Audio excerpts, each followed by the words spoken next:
go to the way too early summer transfer window. Of course, the winter window just closed, so we got to turn our attention to what's next. Sam Ty on ESPN.com wrote a great piece, kind of breaking down some of the bigger names, and I want to run through them with you and kind of see your thoughts on if and when they move and how this actually structures. The biggest one, and it has literally been telenovela, it is a sama, it is a saga, it's a soap opera, is Mbappe to Real Madrid. It seems like it will happen now that he'll leave PSG. There's still some conversations around his compensation and some issues there. But if he does, in fact, go there, they will have a ridiculous attacking group in that team. Is that team, like, how do you think they will function? Mbappe likes to be on the left, so does Vinny. Like, will it all fit together, I guess, is my question. It'll just make them better. I chatted a little bit about yesterday, but it's always worth repeating. I mean, it's a great player on a great team. It'll make hopefully Vinny Jr. better because there's the competition for places is real. And we always say that, but a club like Real Madrid, nobody really wants to leave there, right? I mean, there are players that don't welcome the competition, right? In smaller clubs, they think that they are the best.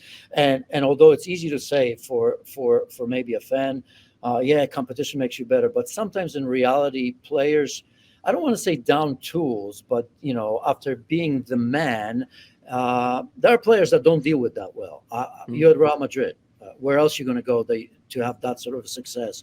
I mean, there aren't bigger clubs in the world. Let's be honest here, right? Even if I'm not a fan of Real Madrid, but it's my job to say it. I mean, this is a royal club. Look what they've done in the Champions League. Look what they've done historically in La Liga. This is a massive, massive club. So for Vinny Jr., he's going to welcome that. He's going to think he's going to win more trophies. These players, I still believe, are interchangeable for any manager, in particular for somebody like Carlo Ancelotti, who, if he has one strength, it's not just to deal with egos, but to find solutions, right? And he's done that with Jude Bellingham. He's gotten Rodrigo to play to a level that nobody saw.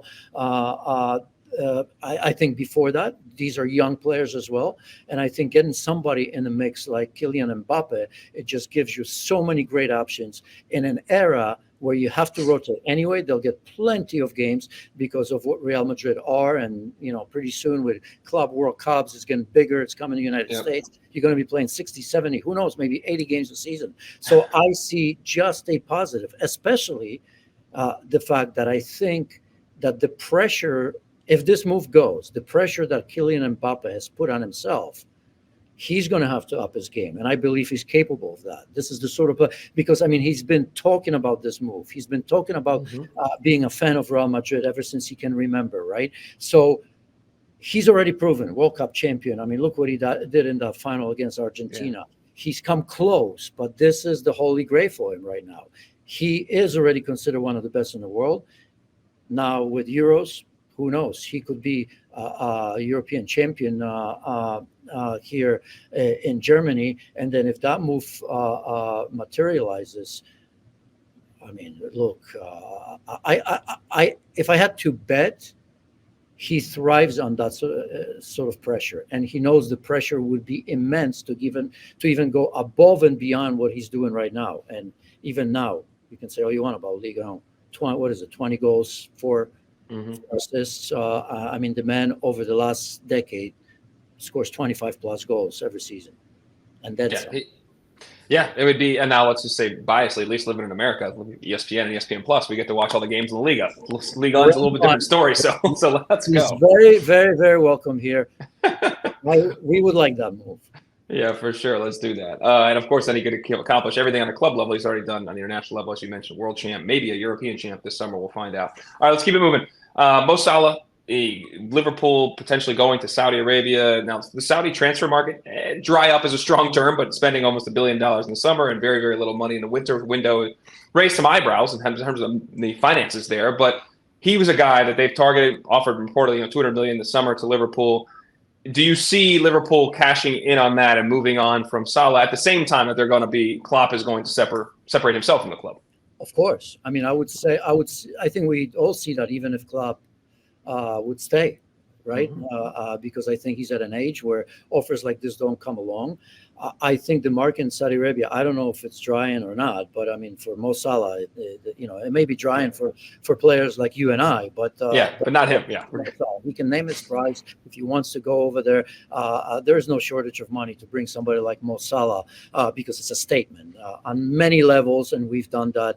Him being Muslim and being one of the best players in the world. On top of that, so it's I'm not going to say it puts Saudi Arabia on the map, but it just reiterates the fact that they're willing to spend for the best of the best. In terms of Liverpool, of course, you have to consider that. If money comes in, it's a rebuild, but I think we will have to wait. We will have to wait to see who the manager is. I'm sure Mo Salah is having these conversations. I would think that a lot of quite a few players in Liverpool would want to know, and few prospective players that may have been thinking before or will always be thinking about joining a club like Liverpool, who the next manager is going to be. So that's going to be the biggest decision for Mo Salah, Saudi Arabia, and anybody else. Salah there makes total sense for all the reasons you just said, and the money could be huge. Now, the other name that's been linked last summer and obviously didn't go, Kevin De Bruyne, you could say is the best creative midfielder in the world or one of the most impactful. We see his difference as soon as he's kind of come back into the City team. Is his age, though, he's in his early 30s, but like he's still playing at such a high level. Would you see him making that move right now to Saudi Arabia does City want or need the money if they come in with a massive offer? I don't. I still think he's a massive competitor. He's on a club that's going to continuously to win trophies. It's always going to be conversation for the biggest of them all, right? And for as long as Pep is there and the role he plays there at arguably the best or whatever league in the world, I think that conversation will still come along. I think there are some question marks that maybe, I don't know if Jordan Henderson is the best one, but Karim Benzema, there are some question marks. And I just think at this stage, seeing this Manchester City team who from year to year, even though they move some key players, continue to play at this level, I think that this project is still alive and well. And I would be absolutely shocked to see him go, unless, of course, some of the financial issues that Manchester City are dealing with and have been dealing for years. Nothing's been proven. But I think, players sometimes do get a whiff of what may be coming down the pike. If it is, only a situation like this would make me think that Kevin De Bruyne would look elsewhere. Yeah, I'm very interested to see where all these where the investigations land with City, given Everton and Forest, their penalties they receive. Any player. No, and it shouldn't be. And I'm interested to see. I think we're all interested. What's going to happen to City relative to what happened to some of these other clubs is interesting. Let's keep in the Premier League. Ivan Toney, who was suspended for gambling in basically the whole first part of the season here. The Brentford striker, his manager Thomas Franks came out and said this week pretty much, Toney's going to leave in the summer. Do you think he ends up in the top six clubs, or let's call them the big six clubs in the Premier League? And if so, which one would be the best fit in your mind? Oh, look, all I can tell you that he's arguably, or maybe not even arguably, the biggest price in right now in the Premier League. I mean, look, I don't want to speculate some big names like Mbappe. Obviously, he's not going to go there. But I can't think really of any other player because of what he gives you. I mean, for that particular league, not only he knows it, he's proven that he can score. He's a great number 9 in terms of a holdup. He can assist, he can score. He's great on set pieces. His pace, his size, his stamina, just about everything. I mean, you tell me a player like that. I think if you're Brentford, you look at Chiching. I mean, you can name your prize because I can't imagine any club in the Premier League that would say no to that, right? I mean, I really can. I mean, aside from Liverpool, they're probably not going to be looking because they have 3, 4, 5 players. But I mean, Chelsea, certainly Manchester United should be, Arsenal, obviously. So you look at a player that, I mean, look how smoothly he came on after such a long break. I mean, It's incredible. It's almost as if he didn't miss a beat right now. So the player that can play through the middle, he can come off the left, he can come off the right. So the biggest prize there is and the biggest fight. I mean, look, the only other player I can think of, obviously, would be somebody like Osimhen. But even then. Hold that thought for 1 second, Osimhen, because we're going to come to him in a second. I just want to ask you, Tony, though, when you list the clubs, which club in your mind does he put, if he goes to that club, he can take them to a different level? This may be a leading question from an Arsenal fan, but what do you think is the best fit for him? I mean, he takes Arsenal to the next level. He takes Manchester United to the next level. I don't care if, Højlund's there or not. We've talked about Real Madrid, how many players you need and all that. So all those three players, all those three teams, Chelsea for sure, right? But yeah, I think if I'm Ivan Toney and I look at the projects where they currently are, and it's my big move, maybe the only big move a player like Ivan Toney is going to make, no doubt that on his mind and on Arsenal's mind, this is a perfect match. There you go, Janusz. You got to the desired conclusion. Thank you for that, counselor. Appreciate that. All right, let's go back. Begrudgingly, because of you. I know. Thank you. Let's go to Osimhen. The links to Chelsea have been, and Man U and Chelsea be the only two that would really maybe pay the price for him.